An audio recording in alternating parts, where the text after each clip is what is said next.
The fence around the Holt place had been there for 60 years for a reason, and the reason had never gone away. It had only been waiting. Ezra Holt was 64 years old the spring the wolves came back to the Bighorn slope. He had lived on the same 120 acres of foothill range north of Greybull, Wyoming, for 58 of those years. His father had broken the ground, and his grandfather had cleared the timber that ran along the back of the home pasture, and the long woven wire fence between the open grass and that dark line of trees had been put up the summer Ezra was 4 years old. He remembered, in the dim way a man remembers the country of his childhood, his father pacing the line with a roll of wire on his shoulder and a coil of staples in his coat pocket, and his mother bringing supper out to him in a tin pail at sundown. They had built the fence because of what lived in those woods. The fence had stood. The thing in the woods had been quiet for a long time, long enough that some of the younger ranchers down in the valley had taken to saying it was gone for good. Ezra had never said that. He had been raised by a man who did not believe a thing was gone simply because it had grown quiet. He kept 80 Targhee ewes and a single black-faced ram named Brother. The wool brought what it brought, the lamb checks paid the property tax and the diesel, and not much else. He did the work because it was the work he knew. He had done it alongside his wife Jeanette for 39 years, and he had done it alone for the last 6, since the morning she had not come back up from the kitchen to bed, and he had found her in her chair with the coffee gone cold in her cup and the radio still playing the farm report. He had buried her under the cottonwood at the corner of the home pasture, where she had liked to sit in the long blue dusks of summer, and he had kept the place going. He had kept the place going because of the dog and because of the lamb. That was the truth of it, though he would not have said so out loud. The dog's name was Max. He was an 11-year-old red heeler with a white blaze, his muzzle gone gray, his hips not what they used to be. He had been Jeanette's dog more than Ezra's in the early years, but he had been Ezra's dog for the last 6. He slept on the braided rug beside the kitchen wood stove, and he came out to the porch each morning when Ezra came out, and he laid his head on Ezra's boot when Ezra sat down to lace it. And when Ezra walked the line, he walked the line beside him, slower each year, but unbroken in his attention. He was a kind of dog who heard a thing before a man heard it, even now, with his ears half gone. And Ezra had learned a long time ago to trust the angle of those ears more than his own hearing. The lamb's name was Bella. She was 3 weeks old that morning, an orphan bottle baby. Her mother had gone down with milk fever the second day after lambing and had not come up, and Ezra had carried her into the kitchen the way a man carries a thing he has decided he is going to keep. He had set up an apple box behind the wood stove. He had warmed the colostrum replacer on the burner.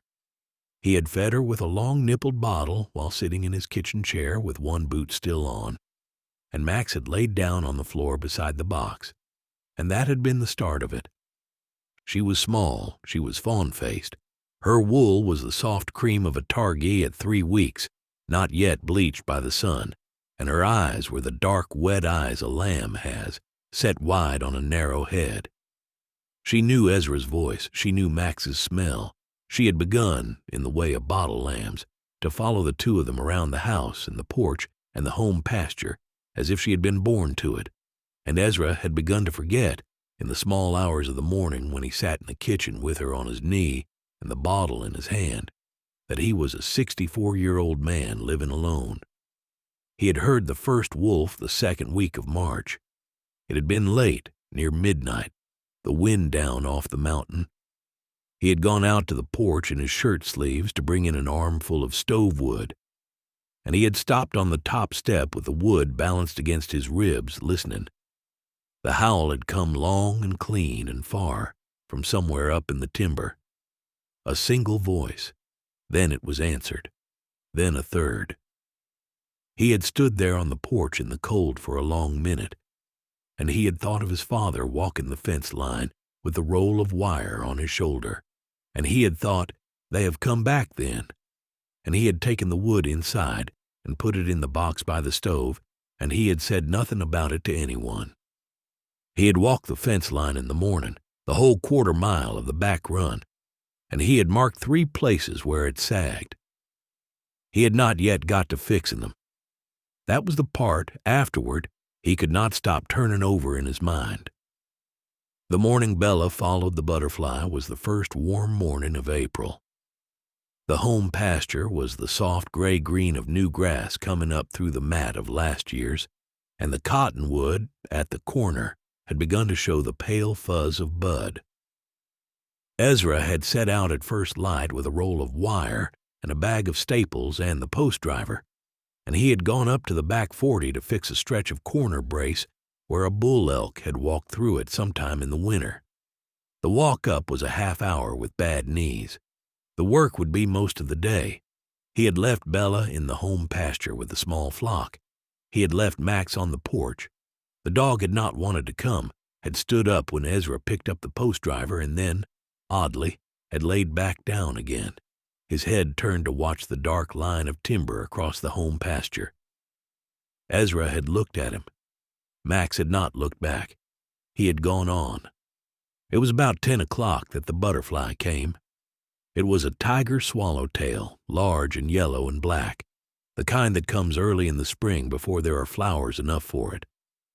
It came drifting across the home pasture on the small warm wind, and it lit on the soft white wool of Bella's shoulder, and it stayed there a moment, and then it lifted off and drifted on. Bella turned her head to watch it. She took 2 steps after it. She took 2 more. The other ewes did not look up. They were grazing the new grass with their heads down, the way ewes graze when there is no danger they can smell. The lamb followed the butterfly across the home pasture toward the back fence, the way a child follows a thing it has not yet learned to be afraid of. And the butterfly drifted ahead of her, and she went after it. And at the corner of the back fence, where the wire had sagged in the winter and Ezra had not yet got to it, she found the gap. She pushed her small head under the bottom strand. She pushed her shoulders. The wire scraped along her wool and let her through. On the far side of the fence, the meadow ran for 40 yards in the new sun, and beyond the meadow the timber began. The butterfly drifted ahead of her into the meadow. She followed. The butterfly drifted to the edge of the trees. She followed. The butterfly drifted in among the first dark trunks of the lodgepole pine, and Bella stood at the edge of the timber for a long moment, the sunlight warm across her wool, and then she took 1 step into the trees, and another, and another, and the timber closed over her. She went, by Ezra's later guess, nearly a mile in. The butterfly was lost to her somewhere in the first quarter-mile, vanished up into the canopy. She kept going because the woods kept going, because the path of least resistance kept opening ahead of her in the soft duff and the easy gaps between trunks, and because a 3-week-old lamb had no map in her small head and no way to tell that one direction was home and another was not. By the time she stopped, the sun was past noon and the canopy had closed and the world was a high green dimness. She stood in a small open patch where a fallen tree had let the light through. She called once. The sound went into the trees and did not come back. She lay down in the duff. She waited. Ezra came down off the back 40 at 12:30. He had finished the brace. He was thinking of his lunch and of sitting on the porch with the bottle and Bella on his knee. He came around the corner of the barn and into the home pasture, and he stopped where he stood. He counted the flock. 80. Brother. He counted again. He counted the lambs. 7. There should have been 8. He stood very still in the home pasture for a long second. He set the post driver down in the grass. He walked the fence line of the home pasture, slow and methodical, the way his father had walked it, the way he had walked it 10,000 times. He came around the corner of the back run. He saw the gap at the bottom of the sag. He saw in the soft mud at the base of the post the small clean print of a lamb's hoof, pointing out. He stood looking at the print a long time. Then he looked up across the meadow into the dark line of the timber, and he said one word out loud that did not bear repeating, and he turned and went up to the house at the closest thing to a run his knees had in him any more. Max was on his feet on the porch when Ezra came up. He had been on his feet, Ezra understood later, for some hours. "Easy," Ezra said. His voice was not steady. "Easy, partner. I know." He went into the house. He took down his rifle from the pegs above the back door. He filled the lantern with kerosene and trimmed the wick. He pulled on his heavy coat, though the day was warm yet, because he understood already that he was not going to be back before dark. He put the bottle and a thermos of warm milk replacer into a canvas sack. He came out onto the porch. Max was waiting at the top step. The dog's eyes were on him. The dog's ears were up. "All right," Ezra said. "All right, you old fool. Come on." They went down across the home pasture together. They went through the gap in the wire. They crossed the meadow. At the edge of the timber, Ezra knelt and put his hand flat in the duff, and Max put his nose to the ground. And then the dog lifted his head, and he looked up into the trees, and he started forward without being told, and Ezra followed. The afternoon sun came down through the canopy in long, thin shafts. The woods smelled of pine duff and of last year's snow not yet entirely gone in the deeper hollows. Ezra walked behind the dog with the rifle across his arm. He called Bella's name every 50 yards. He stopped. He listened. Nothing came back. The dog kept on. The dog walked with his nose down and his ears up, and a kind of slow-gathering purpose that Ezra had not seen in him in 5 years. Ezra did not push him. He did not call him off the line. He had learned a long time ago that the dog knew his own work. The light began to go. It went the way light goes in deep timber, not by sundown, but by degrees, by a slow-gathering blue between the trunks, by the first moment when a man could not quite see the front side of his rifle without lifting it close. Ezra lit the lantern. The lantern threw a small yellow circle that did not reach far. He kept on. Max kept on. The dog had not slowed. The dog had not even stopped to drink. It was full dusk when the first howl came. It came from somewhere ahead and to the left of them, long and clean, the same voice Ezra had heard from the porch in March. And it was not a mile off this time. It was much closer. Ezra stopped where he stood. Max stopped 2 steps ahead of him. The dog did not turn his head. The dog's whole body had gone still. His tail was low. His shoulders had risen. A second howl came from somewhere ahead and to the right.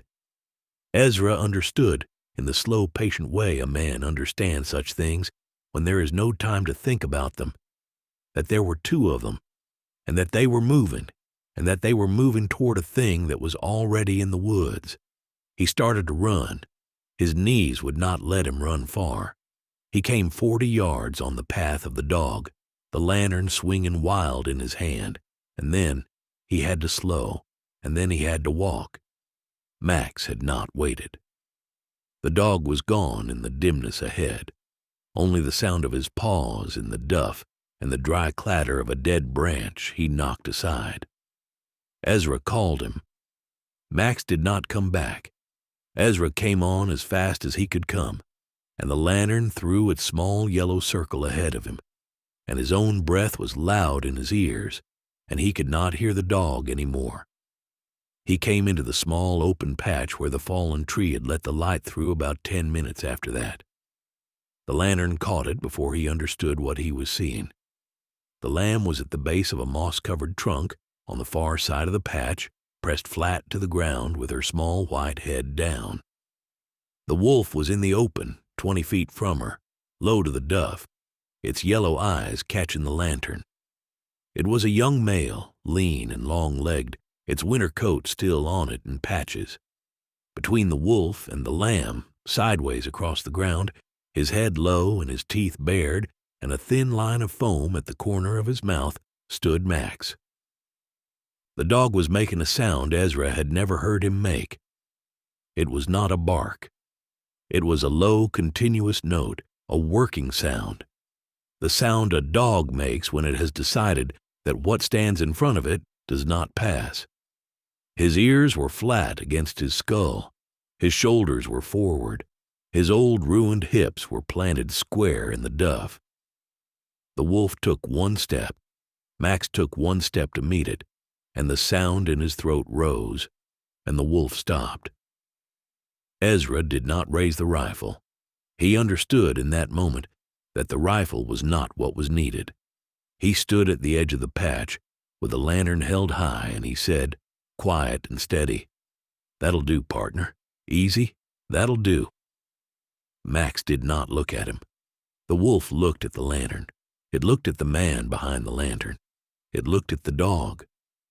It held its ground for what seemed to Ezra a long time, and was probably 10 seconds. Then it took a slow step backward, then another. Then it turned, with that smooth, long-legged economy a wolf has, and it went into the trees on the far side of the patch and was gone. Ezra did not move for another full minute. He listened. He listened for the second one, the one that had answered. He heard, somewhere far off through the timber, the sound of it calling. The call was moving away. He came forward across the patch slow. Max had not moved. The dog was still standing square between the lamb and the empty trees where the wolf had gone. His head low, his sides heaving. There was blood down his right shoulder. Ezra could see it black in the lantern light. He knelt in the duff beside the dog, and he laid his hand on the heaving back, and he felt the heart hammering through the coat the way he had felt it once before, the night Jeanette had gone, when he had laid his hand on her, and there had been nothing there. This time there was a heart, and it was working, and it was strong. "Hey now," he said. His voice was not steady. "Hey, you old fool, you beautiful old fool, look at you." He went to the lamb. She was alive. She was cold. She had pressed herself so flat to the ground that he had to lift her with both hands. He held her against his coat. Her small heart was beating very fast, the way the heart of a small thing beats when it has been afraid for a long time. He held her, and he said her name once, quietly, and she pressed her face into his coat the way a child presses its face into the coat of a man it knows. He got the bottle out of the canvas sack. He poured the warm replacer into the cap. He held it for her. She drank. She drank in slow, weak pulls, the way she had drunk the first night he had brought her into the kitchen. Max came over and laid down beside them in the duff. He laid his head on Ezra's knee. Ezra put one hand on the dog's neck. He sat that way a long time, on the cold duff in the small patch of woods in the dark, with the lamb against his coat and the dog against his leg. And he did not get up until he had stopped shaking.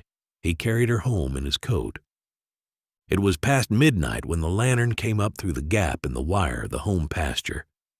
Max walked beside him, slow, his right shoulder stiff, his head low. Ezra did not hurry the dog. He could not have hurried himself. He came up across the home pasture and onto the porch and into the kitchen, and he laid Bella in the apple box behind the wood stove, and Max laid down on the braided rug, and Ezra sat in the kitchen chair in his coat with the lantern still on the table, and he did not move for a long time. He cleaned the dog's shoulder before he slept. The cut was not deep. The wolf had gone for the throat, and the dog had turned in time. He washed the wound with warm water, and he packed it with antiseptic, the way the vet down in Greybull had taught him to do years ago, and Max lay still under his hands and watched him. And when Ezra had finished, the dog laid his head back on the rug and closed his eyes. Bella slept in the apple box. She slept the way a small thing sleeps when it has been afraid and has come back to where it knew. Her flank rose and fell against the flour sack towels. Ezra stood at the kitchen sink with both his hands flat on the counter, and he looked out the small window over the sink at the dark line of the timber across the home pasture, and the moon was up over the back ridge now, and the timber was a black wall against the lighter dark of the sky, and he stood there a long time before he went to bed. He started the new fence the next morning. He did not eat breakfast. He drank his coffee at the sink standing up, and he watched the home pasture in the long blue dawn, and Bella was already up out of the apple box and at the kitchen door wanting out, and Max was on his feet beside her with his shoulders stiff but his eyes clear, and Ezra opened the door and let them onto the porch and watched the two of them go down the steps together and stand in the new sun. Then he went to the equipment shed and he loaded the post driver and a roll of wire and a bag of staples into the bed of the truck, and he drove down to the back run and he started. He worked the whole quarter-mile of it. He did not patch the sags. He pulled the old wire entirely. He drove new posts. He set the new wire tight and clean from corner to corner. It took him 3 days. His knees hurt every night so badly he could not get up out of his chair without holding the table. He worked anyway. He worked because his father had worked that fence, and his grandfather had cleared the trees that the fence stood against, and because the thing in the woods had not gone away after all, but had only been waiting, and because he had a dog who had stood between it and the lamb, and a lamb who had survived to come home, and because he understood now, in a way he had not understood before, what the fence was for. When he was done on the 3rd evening, he stood at the corner of the back run, and he looked along the new wire all the way down to the far post. The line was straight. The sag was gone. The gap was gone. He went up to the house in the long blue dusk. Bella was on the porch. Max was beside her, his old red coat dark in the failing light, his head down on his paws. The lamb was pressed against his ribs the way she had pressed against him in the woods. Ezra came up the porch steps slow, and he sat down on the top step beside them, and Max thumped his tail twice against the porch boards, and Bella pushed her small, soft nose against the rough back of Ezra's hand. The cottonwood at the corner of the home pasture moved in the small evening wind. Beyond it, the home pasture ran flat and gray-green to the new fence and the meadow and the dark line of the timber. Somewhere up in that timber, very far off, a wolf called once. Max lifted his head. He listened. He set his head back down. The fence held. It would hold. Ezra understood that, sitting there with his hand on the dog and the lamb pressed against the dog's side and the long valley going blue around him. The fence had been there for 60 years for a reason. The reason was not gone. But the fence had been built by men who knew the reason, and it had been kept by men who knew, and it would be kept again by him for as long as he had it in him to keep it. He sat on the step a long time after the dark came down. He did not go inside until he had to. When he did, the dog and the lamb came in with him, and they slept that night, the 3 of them, in the kitchen, the man in the chair by the stove, and the dog on the braided rug, and the lamb behind the stove in her apple box. And through the small kitchen window, the moon went down slowly over the back ridge of the Bighorns, and the wind moved in the cottonwood, and the fence at the back of the home pasture stood.